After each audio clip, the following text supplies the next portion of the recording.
Hello everyone, কেমন আছেন সবাই? আশা করি সবাই ভালো আছেন।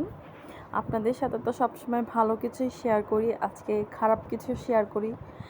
এই যে বক্সটা দেখতে পাচ্ছেন, একটা কেকের বক্স। আসলে কেকটা এত সুন্দর করে আমি বানিয়েছি, কি বলবো, কেকটা এত সুন্দর, মানে নিজের কাছেই খুব ভালো লাগতেছিল।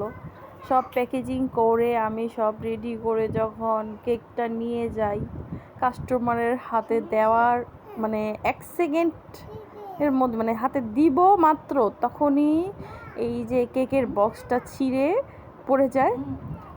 পরে কি অবস্থা, আমি তো থতমত খেয়ে যাই যে কিভাবে এরকম হলো। আসলে এটা হচ্ছে ভাগ্য, কি করার, এরকম হবে যে।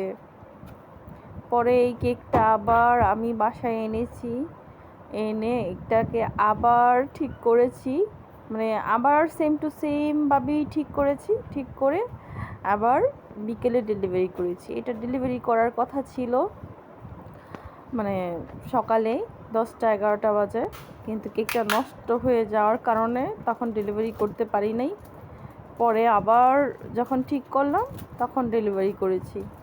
আলহামদুলিল্লাহ, ভালো মতোই আবার ডেলিভারি করেছি। কিন্তু এই প্যাকেজিংগুলো যে এত বাজে প্যাকেজিং, আসলে আমি কিন্তু হার্ড বক্স ইউজ করেছি, নর্মালটা না। তারপরেও যে ছিঁড়ে পড়ে গেছে।